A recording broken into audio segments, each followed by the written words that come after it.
Hello बच्चों, कैसे हैं आप? उम्मीद करती हूँ आप बढ़िया और एकदम मज़े में होंगे। तो आइए आज एक ऐतिहासिक प्रसंग पढ़ेंगे जिसका नाम है ममता। तो बच्चों, प्रस्तुत ऐतिहासिक प्रसंग रोहतास दुर्गपति के मंदिर की विधवा पुत्री ममता से संबंधित है।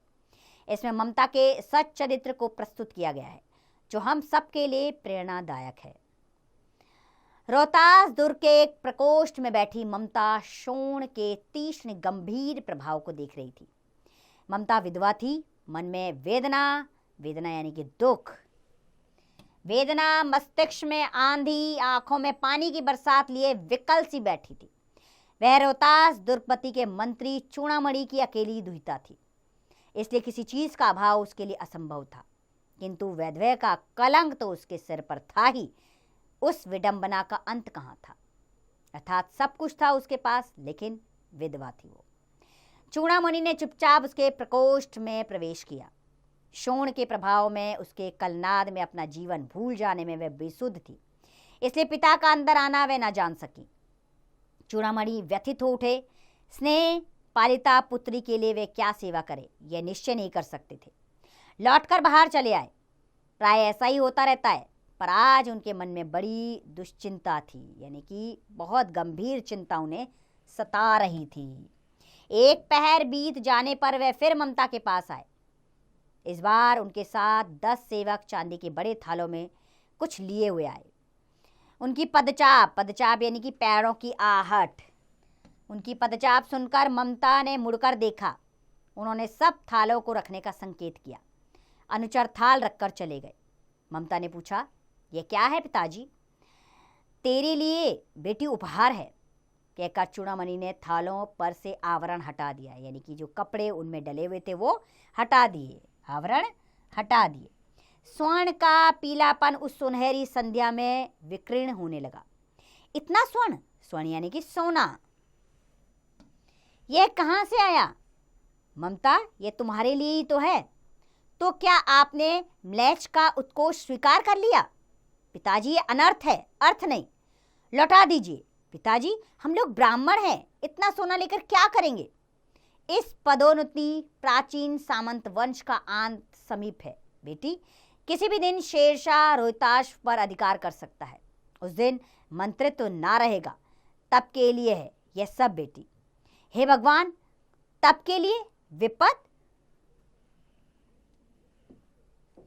विपत के लिए इतना आयोजन, परमपिता की इच्छा के विरुद्ध इतना साहस। पिताजी, क्या भीख ना मिलेगी? क्या कोई ब्राह्मण को 2 मुट्ठी अन्न ना दे सकेगा? फेर दीजिए पिताजी, मैं कांप रही हूं, इसकी चमक मुझे अंधा बनाए दे रही है। मूर्ख है, कहकर चूड़ामणि चले गए। दूसरे दिन जब डोलियों का तांता भीतर आ रहा था तो ब्राह्मण मंत्री चूड़ामणि का हृदय धक धक करने लगा। वह स्वयं को रोक ना सके। उन्होंने जाकर रोहतास दुर्ग के तोरण पर डोलियों का आवरण खुलवाना चाहा तो पठानों ने कहा, यह महिलाओं का अपमान है। बात बढ़ गई, तलवारें खिंच गई। ब्राह्मण मंत्री वहीं मारा गया और राजा रानी कोष सब छली शेरशाह के हाथ लगे। निकल गई ममता। डोली में छिपे बैठे सैनिक दुर्ग भर में फैल गए, पर ममता ना मिली। काशी के उत्तर में धर्मचक्र विहार मौर्य और गुप्त सम्राटों की कृति का खंडहर था, जहां 5 वर्षीय भिक्षु गौतम का उपदेश श्रवण करने के लिए मिले थे। उसी स्तूप के भग्नावेश की मलिन छाया में कुटिला के दीपालोक में एक किशोरी पाठ कर रही थी। पाठ रुक गया। एक भयंकर और हताश आकृति दीप के मध्य प्रकाश में सामने आकर खड़ी हुई। स्त्री उठी। उसने कपाट बंद करना चाहा, किंतु उस व्यक्ति ने कहा, माता, मुझे आश्रय चाहिए। तुम कौन हो? स्त्री ने पूछा। मैं मुगल हूं, चौसा युद्ध में शेरशाह से दुखी हो रक्षा चाहता हूं। इस रात अब आगे जाने में असमर्थ हूं।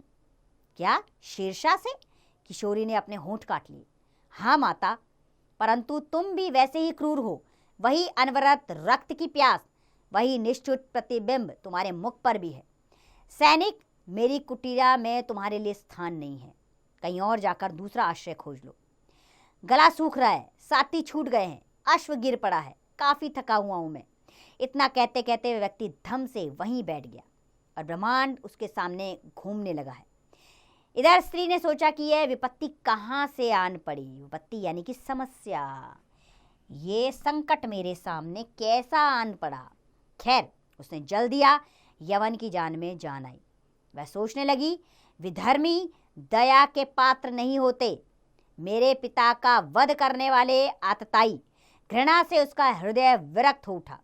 जलपान के पश्चात स्वस्थ होकर मुगल ने पूछा, माता, तो फिर मैं चला जाऊं? ममता उधर विचार कर ही रही थी, मैं ब्राह्मण हूं, मुझे तो अपने धर्म अतिथि देव की उपासना का पालन करना चाहिए। यानी कि अतिथि देवो भवो, अतिथि देव यानी अतिथि देव के समान है। उसके मन में विचार आया है कि मेहमान तो देवता के समान होते हैं, मुझे अपने धर्म का पालन करना होगा। परंतु यहाँ नहीं, सभी विधर्मी दया के पात्र नहीं होते, परंतु यह दया नहीं कर्तव्य है। तब मुगल अपनी तलवार टेक कर उठ खड़ा हुआ। स्त्री ने कहा, क्या भरोसा कि तुम भी छल करो? छल नहीं, तब नहीं माता, मैं जाता हूं। तैमूर का वंशधर किसी स्त्री से छल करेगा? जाता हूं, भाग्य का खेल है। ममता ने मन में सोचा, यहाँ कौन दुर्ग है, यही झोपड़ी है, जो चाहे ले ले, मुझे तो अपना कर्तव्य पालन करना चाहिए। वह बाहर चली गई और मुगल से बोली, भीतर जाओ। थके भयभीत पथिक, पथिक यानी कि यात्री को पथिक कहते हैं। तुम चाहे कोई भी हो, मैं तुम्हें आश्रय देती हूँ। मैं ब्राह्मण कुमारी हूँ, सभी अपना धर्म छोड़ दे तो क्या मैं भी छोड़ दूं? मुगल ने चंद्रमा के मंद प्रकाश में वह ममतामयी मुखमंडल देखा। उसने मन ही मन उसे नमन किया। ममता पास ही टूटी दीवारों की ओट में चली गई। भीतर थके पथिक ने विश्राम किया। प्रभात में खंडहर की संधि से ममता ने देखा सैकड़ों अश्वारोही उस क्षेत्र में घूम रहे हैं। वे अपनी मूर्खता पर अपने को कोसने लगी। तभी उस झोपड़ी से निकलकर उस पथिक ने कहा, मिर्जा, मैं यहाँ हूं। यह सुनते ही प्रसन्न हो सभी यवन उल्लासपूर्ण यानी कि खुशी के साथ उल्लासपूर्ण वातावरण में खो गए। यह देख वह स्त्री और भयभीत हो उठी। पथिक ने पूछा, वह स्त्री कहाँ है? उसे खोज निकालो। ममता छिपने के लिए और सचेष्ट हुई। वह मृगदाव में चली गई। दिन भर उसमें से ना निकली। संध्या को जब उन लोगों के जाने का उपक्रम हुआ तो ममता ने सुना पथिक घोड़े पर सवार होते हुए कह रहा था, मिर्जा, उस स्त्री को मैं कुछ दे ना सका, उसका घर बनवा देना, क्योंकि विपत्ति में मैंने उसके यहाँ विश्राम किया था। वह स्थान भूलना मत, कहते हुए वह चला गया। चौसा में मुगल पठान युद्ध को बहुत दिन बीत गए। ममता अब 70 वर्ष की वृद्धा हो चुकी थी। आकर वे अपनी झोपड़ी में एक दिन पड़ी थी। शीतकाल का प्रभात था।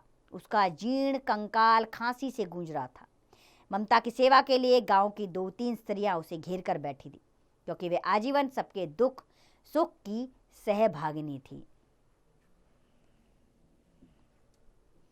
ममता ने जल पीना चाहा। एक स्त्री ने सीपी से जल पिलाया। सहसा एक अश्वरोही उसी झोपड़ी के द्वार पर दिखाई दिया। वह अपनी धुन में अपने आप से कहने लगा, मिर्जा ने जो नक्शा बनाकर दिया है वह तो इसी जगह का लगता है, मगर अब तक तो वह बुढ़िया मर चुकी होगी। अब किससे पूछूं कि एक दिन शहंशाह हुमायूं किस छप्पर के नीचे आकर बैठे थे। वह घटना भी 47 वर्ष पहले की थी। ममता ने सुना। उसने पास बैठी स्त्री से कहा, उसे बुलाओ। अश्वारोही पास आया। ममता ने रुक रुक कर कहा, मैं नहीं जानती कि वह शहंशाह था या साधारण मुगल, पर एक दिन इसी झोपड़ी में रुका था। मैंने सुना था वह मेरा घर बनाने की आज्ञा दे गया था। मैं आजीवन अपनी झोपड़ी खुदवाने के डर से भयभीत रही थी। भगवान ने मेरी सुन ली। आज मैं इसे छोड़े जाती हूँ। अब तुम यहाँ मकान बनाओ या महल, मैं अपने चिर विश्राम गृह में जाती हूँ। वह अश्वारोही अवाक खड़ा रह गया। बुढ़िया के प्राण पखेड़ू अनंत में उड़ गए। वहाँ एक अष्टकोण मंदिर बना और उस पर शिलालेख लगाया गया। 7 देशों के नरेश हुमायूं ने एक दिन यहाँ विश्राम किया था। उनके पुत्र अकबर ने उनकी स्मृति में यह गगनचुंबी मंदिर बनवाया, पर शिलालेख पर ममता का नाम कहीं ना था। तो बच्चों, जयशंकर प्रसाद द्वारा लिखित ये रचना यह हमें समझाने का प्रयास करती है कि राजहित से बढ़कर कुछ नहीं होता। सब कुछ त्याग कर भी राजहित के विषय में कार्य करना चाहिए और अपने धर्म का सदैव पालन करना चाहिए। मुझे पूरी उम्मीद है कि यह अध्याय आपको अच्छा लगा होगा। अब इसका अभ्यास कार्य आप स्वयं कीजिए।